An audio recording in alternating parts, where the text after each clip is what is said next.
وجی وہ تو رب کائنات ہے، پوری کائنات کا رب، جس نے یہ پوری دنیا بنائی ہے، جس سے ہمیں کیا کچھ نہیں دیا، جس کی ایک ایک سانس کا ہم شکر نہیں ادا کر سکتے۔ وہ ہم سے بدلے میں کیا مانگتا ہے؟ فقط محبت۔ اور ہم کیا کرتے ہیں وجی؟ اس کی محبت اس کے مخلوق کے ایک بندے کو وقف کر دیتے ہیں اور پھر اس سے محبت مانگتے ہیں۔ وجی ایک بات یاد رکھو، اللہ رب العزت اپنی محبت میں شراکت کبھی بھی برداشت نہیں کرتا۔ وہ اپنے بندے سے 70 ماؤں سے زیادہ محبت کرتا ہے، اور ہم کیا کرتے ہیں؟ ایک شخص کی خاطر اس کی ساری محبتوں کو بھول جاتے ہیں، اور پھر بے حسی کی حد تو دیکھو، ہم اس سے اس کی جگہ کسی اور کو مانگتے ہیں۔ تو کیا کوئی محبوب برداشت کر سکتا ہے اس کا محبوب اس سے کسی اور کو مانگے؟ تمہیں کیا لگتا ہے وجی پھر وہ تمہیں سکون دے گا؟ میں نے تمہیں پہلے بھی سمجھایا تھا، اللہ رب العالمین سے اسی کو مانگو، اس کے ہو جاؤ۔ یہ دنیا کی محبت فانی ہے وجدان۔ کیا تمہیں اس دنیا کی محبت نے ایک دن بھی سکون دیا ہے؟ کیا تم اس محبت کے بعد ایک رات بھی سکون سے سوئے ہو؟ کیا اس محبت کے بعد تم کبھی دل سے مسکرائے ہو؟ جس محبت میں تم دیوانے بن گئے ہو، دنیا سے کنارہ کشی اختیار کر لی، کیا اس محبت نے ایک لمحے کے لیے تمہیں سکون بخشا ہے؟ وجدان، یہی محبت تم اللہ رب العزت سے کرتے، اس کی محبت میں دنیا سے کنارہ کش ہو جاتے، اس کی محبت میں مسجد کے پلر کے ساتھ ٹیک لگا کے آنسو بہاتے، اس کی محبت میں دیوانے ہو جاتے، اس کے محبوب کے نام پر خود کو قربان کر دیتے۔ تو کیا تم اسی حالت میں ہوتے جس حالات میں تم ابھی میرے سامنے بیٹھے ہو؟ وجدان، مجھے تمہیں دیکھ کر بہت دکھ ہوتا ہے، بہت افسوس ہوتا ہے۔ تم نے فقط ایک لڑکی کے لیے اپنا یہ حال بنا لیا ہے۔ تم اتنی ہی شدت سے محبت اس ذات سے کرو، وہ تمہیں نور ہی نور نواز دے گا۔ جتنی صدقے دل سے محبت تم ایک لڑکی سے کرتے ہو، اس سے زیادہ اللہ سے کرو، اس کو مانگو وجی، وہ تمہیں مانگنے پر اپنا آپ بھی دے دے گا، خود کو تمہارے حوالے کر دے گا۔ تم کبھی اس طرح چل کر نہیں آؤ گے جس طرح تم آج آئے ہو۔ مولوی صاحب نے دکھ سے ایک آہ بھری اور اس کو دیکھنے لگے جو اپنے دل پر ہاتھ رکھے سر کو جھکائے ان کے سامنے بیٹھا تھا۔ وجی، اس سے زیادہ محبت اپنے محبوب سے کسی نے نہیں کی، نہ کوئی کر سکتا ہے۔ انہوں نے آسمان کی طرف اپنی انگلی کرتے ہوئے کہا، وہ بھی محبت کرتا ہے، اپنے محمد سے محبت کرتا ہے، اپنے احمد سے محبت کرتا ہے۔ چلو وجی، میں تمہیں بتاتا ہوں خدا پاک اپنے محبوب سے کس نوعیت کی محبت کرتا ہے۔ یہ تو تم نے سنا ہی ہوگا کہ اللہ رب العالمین نے اپنے محبوب کی محبت میں زمین و آسمان بنائے، یہ جہان بنایا، یہ دنیا بنائی۔ میں تمہیں بتاتا ہوں اس نے اپنے محبوب سے اور کس انداز میں محبت کی۔ اس نے اپنے محبوب کا نام محمد رکھا ہے، احمد رکھا ہے۔ اب میری بات غور سے سننا۔ ان کا کچھ وقت پہلے کا غصہ نرمی میں بدلا، ان کے چہرے میں مسکراہٹ آئی۔ وہ اس کو اللہ رب العزت کی محبوب کی محبت کا انداز بتانے لگے۔ اب تم محمد کا میم ہٹاؤ تو پیچھے کیا بچا؟ حمد، یہی بات ہے نا؟ انہوں نے اس کو دیکھتے ہوئے کہا جو مکمل دھیان سے ان کو سن رہا تھا۔ اب اللہ تعالیٰ نے اپنے محبوب کا دوسرا نام دیا احمد۔ اب احمد کا الف ہٹاؤ تو کیا بنا؟ حمد۔ اب مجھے بتاؤ قرآن پاک کہاں سے شروع ہوا؟ قرآن پاک کی پہلی آیت کیا ہے؟ الحمدللہ رب العالمین۔ ترجمہ، تمام تعریف اللہ ہی کے لیے ہے جو تمام کائنات کا رب ہے۔ اب تم اس میں سے پہلا لفظ لو، الحمد، جس کا مطلب ہے تمام تعریفیں۔ اب تم اس میں سے ال ہٹا دو، پیچھے کیا بچا؟ مولوی صاحب، حمد۔ اس نے پرجوش ہوتے ہوئے کہا، سبحان اللہ، سبحان اللہ، تم سمجھ گئے ہو۔ اب دیکھو وجی، اس رب کے محبوب کی شان تو دیکھو۔ اس رب العالمین نے قرآن مجید کی شروعات ہی سے اپنے محبوب کے نام سے کی، اور کیا کہا؟ تعریف۔ اس کا مطلب کیا ہوا؟ میرے محبوب، میں دنیا میں تمہیں ایسی عزت دوں گا جو کسی عاشق نے اپنے محبوب کو نہ دی ہو۔ میں تمہیں اس دنیا میں وہ مقام دوں گا جو کسی اور کا نہ ہو۔ اس کملی والے کی شان دیکھو۔ اللہ نے خود بھی اس کی تعریف سے شروعات کی اور پورے جہان سے اس کی تعریف کروائی۔ اللہ اکبر۔ انہوں نے ایک گہری سانس لی اور پھر بولنے لگے، محبت تو اللہ نے کی ہے وجی، اس رب نے کی ہے اپنے محبوب سے۔ بدلے میں اس کے محبوب نے اس رب کائنات پر اپنا آپ لوٹا دیا، اپنا پورا خاندان اس کے نام پر قربان کر دیا۔ وجی، پہلے اس کے تو ہو جاؤ جو محبتوں کا حقدار ہے، پہلے اس سے محبت تو کرو جس کو ہماری محبت کے سوا ہم سے کچھ نہیں چاہیے۔ تم اس سے محبت کرتے بھی نہیں ہو اور اس سے مانگتے بھی ہو۔ اللہ کی محبت سے زیادہ کسی کی محبت نہیں ہے۔ دنیا کی محبت ہمیں ذلیل کر دیتی ہے، اس قدر ذلیل کر دیتی ہے کہ ہم جس سے محبت کرتے ہیں ہم اسی کے ہاتھوں رسوا ہو جاتے ہیں۔ یہی محبت تم اللہ سے کر کے دیکھو، وہ تمہیں کبھی تنہا نہیں چھوڑے گا، وہ تمہیں کبھی ذلیل نہیں کرے گا، نہ دنیا کے ہاتھوں ہونے دے گا، وہ تمہیں چلتا پھرتا نور بنا دے گا۔ اللہ سے اللہ کو مانگو، اس کی محبت مانگو، اس کے محبوب کی محبت مانگو، اس کی اولاد کی محبت مانگو۔ تم کیا مانگتے ہو؟ ایک عورت؟ محبوب کے حضور کھڑے ہو کے تم ایک عورت مانگتے ہو وجی، اس کے لیے مسجد تم گلی کی دیوار پکڑ کر آتے ہو، اس سے وہ محبت مانگتے ہو جس نے تمہیں صدیوں پرانا کر دیا ہے، تمہیں تمہاری جوانی میں ہی ضعیف بنا دیا ہے۔ مولوی صاحب کا وہ نرم لہجہ ایک بار پھر سخت ہوا۔ ان کے چہرے کی وہ مسکراہٹ جو خدا اور اس کے محبوب کی محبت پر آئی تھی، اس کی محبت پر پھر غائب ہوئی، اور وہ دل میں ڈر، ندامت، خوف لیے ان کو سنتا رہا۔ فاطمہ، وجدان کو کیا ہوا ہے؟ اماں کچھ نہیں بتایا اس نے مجھے، انہوں نے دسترخوان پر بیٹھے ہوئے بیٹی سے پوچھا جو کچن میں کھڑے ناشتہ بنا رہی تھی۔ اماں، آپ ایک بار پھر کیوں نہیں چلی جاتی زرمینہ کے گھر؟ فاطمہ نے انڈا فرائی پین میں ڈالتے ہوئے کہا۔ اب ہم کیسے جائیں ان کے گھر؟ انہوں نے اسی دن ہمیں کہہ دیا تھا ہم اپنے خاندان سے باہر رشتے نہیں کرتے، انہوں نے تسبیح کا دانہ پھیرتے ہوئے کہا۔ اماں، آپ ایک بار تو وہاں کوئی ہاں نہیں کر دیتا نا، آپ پھر جائیں ان کے گھر۔ فاطمہ، وجی کی یہ حالت تم سے اگر نہیں دیکھی جاتی، میں تو پھر ایک ماں ہوں، میرا گلاب کی طرح کھلتا بچہ بالکل مر گیا ہے، اس کے چہرے پر مسکراہٹ دیکھنے کو میں ترس گئی ہوں۔ تمہیں نہیں پتا، اس کو دیکھ کے میرا دل خون کے آنسو روتا ہے، میرے اندر سے خون کی بو آتی ہے، مگر میرے ہاتھ میں کچھ نہیں ہے۔ میرے ہاتھ میں اگر ہوتا میں اس لڑکی کو آج ہاتھ سے پکڑ کر لے آتی، اپنے بیٹے کے ہاتھ میں اس کو دیتی، یہ لو وجیہ اپنی زرمینہ لو، وہ زرمینہ جو تمہاری خوشی ہے، تمہاری مسکراہٹ ہے، مگر میرے بس میں نہیں ہے کچھ۔ انہوں نے اپنی آنکھیں صاف کرتے ہوئے کہا۔ اماں، آپ میرے کہنے پر ایک بار پھر چلی جائیں۔ اب وہ کچن سے نکل کر ماں کے پاس آئی تھی، ان کے پاس بیٹھی۔ فاطمہ، ہم پہلے بھی تمہارے اور وجی کی خاطر گئے تھے، وہ لڑکی بہت پیاری ہے، اتنی پیاری کہ مجھے تم بیٹیوں سے زیادہ محبت ہوئی ہے اس سے، مگر کچھ چیزیں قدرت کی طرف سے ہی ممکن نہیں ہوتی۔ اگر وہ ہمیں سید ہونے کے ناطے اپنی بیٹی دے بھی دیں، جتنی عزت وہ میری کر رہے تھے، میں ان کے سامنے اپنے بیٹے کی خوشیوں کی بھیک مانگوں، ان کے سامنے اپنی جھولی پھیلا دوں، وہ کبھی انکار نہ کریں، میری جھولی کبھی خالی پیچھے نہ ہونے دیں، وہ اسی وقت اپنے لگتے جگر کو ہمیں دے دیں، لیکن جب ان کو یہ پتہ چلے کہ ہم اہل تشیع ہیں تو پھر کیا ہو؟ وہ جو چیز ممکن ہی نہیں، جو چیز قدرت کی طرف سے ہی ممکن نہیں ہے، اس میں اور تم کیا کر سکتے ہیں؟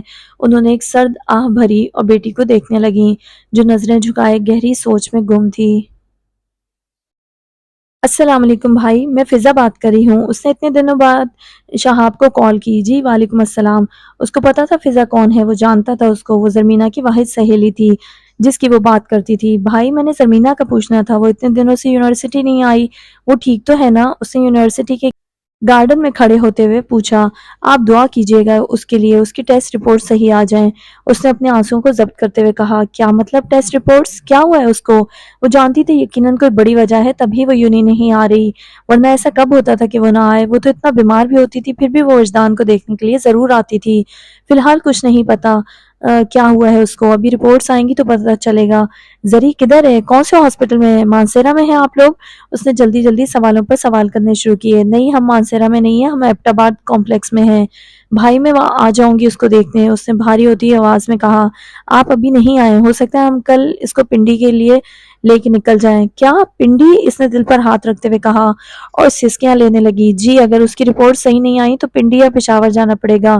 بھائی، اب میری اس سے بات کروا دے پلیز، اس نے منت کرنے والے انداز میں کہا۔ آج 5 دن ہو گئے وہ ہوش میں نہیں آئی، اس نے آنکھوں کے کونوں کو صاف کرتے ہوئے کہا۔ کیا 5 دن؟ اس کو لگا جیسے اب وہ زمین پر گر جائے گی۔ 5 دن سے وہ ہوش میں نہیں آئی تو کسی کو نہیں پتا کہ اس کو کیا ہوا ہے؟ اس نے روتے ہوئے غصے میں کہا۔ جی، ڈاکٹر کہتے ہیں کہ فی الحال وہ کوما میں ہے۔ اس نے اپنے دل پر ہاتھ رکھا، نظریں زمین پر کی اور اپنے آنسوؤں کو ضبط کرتے ہوئے بولا۔ جی، کوما؟ ایسے کیسے کوما؟ بیٹھے بٹھائے کوئی کوما میں جا سکتا ہے بھلا؟ وہ بھول گئی تھی کہ وہ زرمینہ سے نہیں اس کے بھائی سے بات کر رہی تھی، وہ روانی میں سوال پر سوال کیے جا رہی تھی اور نم آنکھوں سے جواب دیتا جا رہا تھا۔ آپ دعا کیجیے گا۔ اس کے اتنے سارے سوالوں پر وہ بس اتنا ہی بول پایا تھا اور پھر چپ ہو گیا۔ میں بہت دعا کروں گی، بہت زیادہ۔ اب کی بار وہ باقاعدہ اونچا اونچا رونا شروع ہو گئی تھی، یونی میں ہی رو رہی تھی۔ دوسری طرف سے کال بند ہوئی، جیسے دوسری طرف کوئی خود بھی رو رہا ہو اور وہ کسی دوسرے کا رونا برداشت نہیں کر سکتا ہو۔ امی، اگر وجدان اس لڑکی سے اتنی ہی محبت کرتا ہے تو چھوڑ دے پھر یہ سب، فاطمہ نے سوچنے والے انداز میں ماں کو کہا جو خود بھی بالکل خاموش بیٹھی تھی۔ کیا چھوڑ دوں میں آپی؟ وہ ہال کے دروازے میں کھڑا تھا جب بہن نے اس کی طرف مڑ کر دیکھا۔ وجدان، اس کو بالکل بھی اندازہ نہیں تھا کہ وہ باہر کھڑا ہوگا اور اس کی بات کو سن لے گا۔ آپ ہی بتائیں نا، میں کیا چھوڑ دوں؟ اس نے وہیں پہ کھڑے ایک بار پھر کہا۔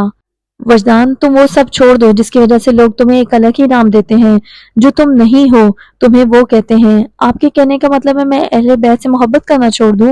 نہیں وجی، میں یہ نہیں کہہ رہی۔ وہ اپنی ہی بات پر شرمندہ ہوئی اور شرمندہ نظروں سے اس کو دیکھنے لگی۔ نہیں آپ ہی، یہ ممکن نہیں ہے، دنیا مجھے کچھ بھی سمجھے، کچھ بھی کہے، میں اہل بیت کو کبھی نہیں چھوڑ سکتا۔ ان کی محبت میری رگوں میں ہے، میرے خون میں ہے، میرے جسم کے ایک ایک ریشے میں ہے۔ مجھے اس دنیا کی کوئی پرواہ نہیں ہے۔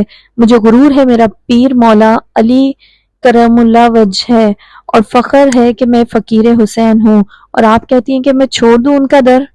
وہ بہن کے پاس آیا، وہیں بیٹھا جہاں اس کی ماں اور بہن پہلے سے بیٹھے تھے۔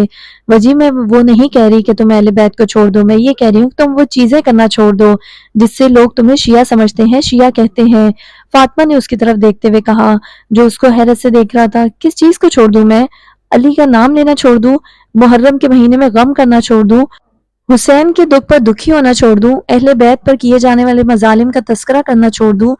مولا علی کی شہادت پر ابن ملجم کو لعنت بھیجنا چھوڑ دوں؟ یزید اور اس کے ساتھیوں کو لعنتی کہنا چھوڑ دوں؟ حسین کی مجلس میں بیٹھنا چھوڑ دوں؟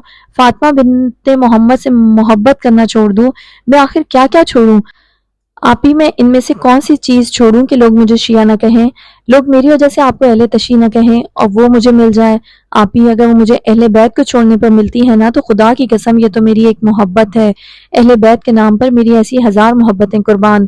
وہ آج ایک لڑکی کی محبت میں نہیں بول رہا تھا، وہ اہل بیت کی محبت میں بول رہا تھا۔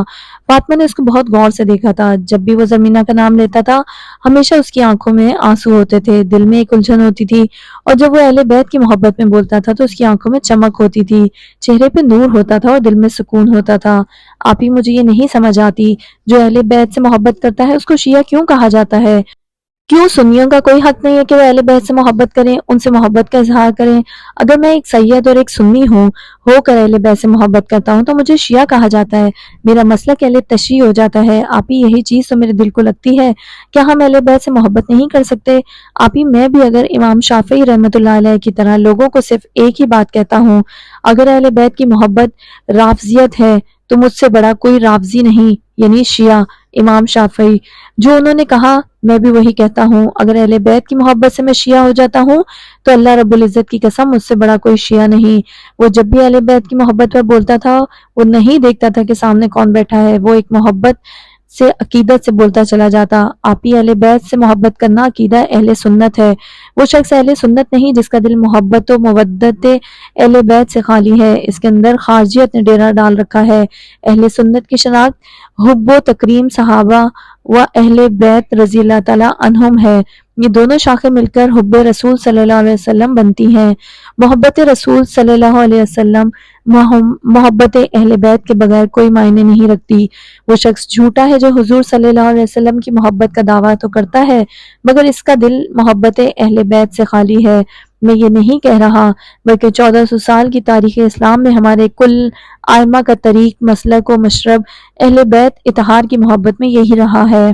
اہل سنت کے چاروں ائمہ فقہ، امام اعظم ابو حنیفہ، سیدنا امام مالک، حضرت امام شافعی، حضرت امام احمد بن حنبل رحمت اللہ کا مسلک بھی یہی ہے کہ وہ شخص جو محبت اہل بیت میں کم ہے، کمزور ہے یا ناقص ہے، وہ نہ حنفی ہے، نہ مالکی، نہ شافعی اور نہ حنبلی ہے۔ آپ ہی، ہم کب محبت کرتے ہیں اہل بیت سے؟ ہم نے کیا ہی کیا ہے ان کے لیے؟ ہم لوگ تو بس باتیں کرتے ہیں، فقط باتیں، باتوں سے تو محبت ظاہر نہیں ہوتی نا۔ ہمارا دل و دماغ ہماری روح کی محبت میں سرشاری نہیں ہوتی تو کہاں کی محبت اور کیسی محبت؟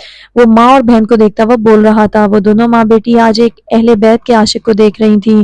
وہ عاشق جو ایک لڑکی سے عشق کرتا ہے تو پوری پوری رات اس کی محبت میں روتا ہے، سسکتا ہے، دیوانہ بن جاتا ہے، تو وہی جب وہ عاشق اس لڑکی کے عشق کو اہل بیت کی خاک بھی نہیں سمجھتا تو اس کے اہل بیت کے لیے محبت کی کیا انتہا ہوگی؟ آپ ہی، ہم لوگوں نے اپنے اپنے فرقے بنا رکھے ہیں، ہر فرقہ جب تک اہل بیت سے محبت نہیں کرے گا، ان کی محبت میں مست ملنگ نہیں ہوگا تو وہ کبھی مسلمان ہو ہی نہیں سکتا، میں اس کو ایک مومن مان ہی نہیں سکتا۔ آپ ہی، میں آپ کو سنی فرقے کی زبانی اہل بیت کی محبت بتاتا ہوں، آج کل کے مجھ جیسے جاہل لوگوں کو پتہ ہی کیا ہے محبت کا۔ کوئی حسین ابن علی کا نام لے گا تو اس کو شیعہ کہا جائے گا۔ میں کہتا ہوں اپنی تاریخ کیوں نہیں پڑھتے، وہ تاریخ جو ان کے بڑوں نے لکھی ہے، جن کو وہ مانتے ہیں۔ جن کو مان کر وہ اپنا فقہ بناتے ہیں۔ اہل بیت سے محبت تو اہل سنت ہے۔ میں آپ کو اہل سنت کے ہی کچھ اماموں کا بتاتا ہوں، انہوں نے کس قدر اہل بیت سے محبت کی ہے۔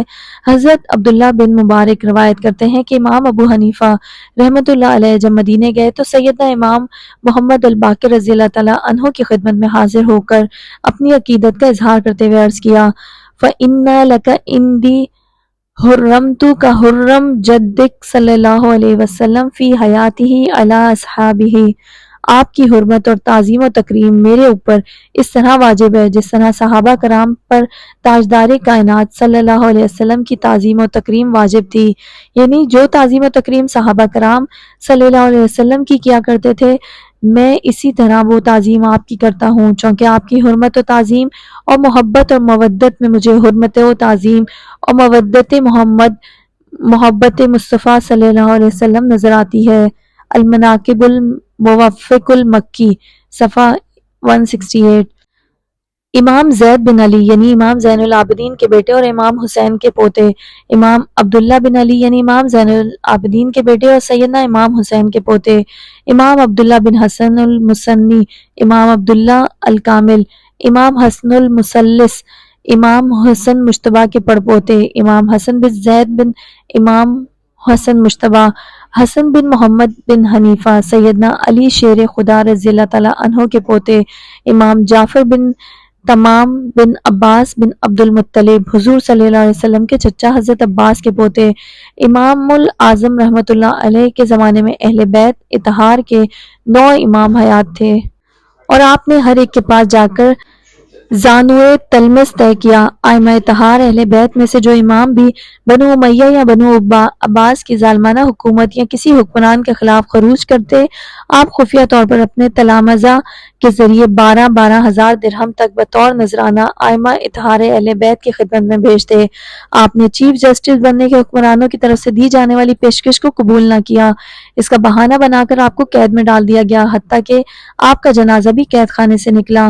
سوال یہ ہے کہ اگر آپ نے چیف جسٹس بننا قبول نہیں کیا تو کیا اتنا بڑا جرم تھا کہ عمر بھر قید کی سزا دی جاتی اور جنازہ بھی قید خانے سے نکلے؟ دراصل یہ حکمرانوں کا بہانہ تھا کہ ہمارا حکم نہیں مانا اور چیف جسٹس کا عہدہ قبول نہیں کیا۔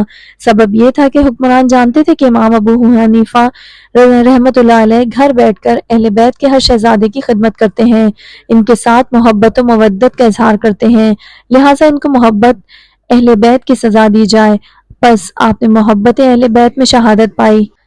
آپ ہی ان لوگوں نے اہل بیت کے لیے اپنی جانوں کے نذرانے پیش کیے۔ ہم لوگ کیا کرتے ہیں؟ جو اہل بیت سے محبت کرتا ہے اس کو شیعہ اور کافر کہہ دیتے ہیں۔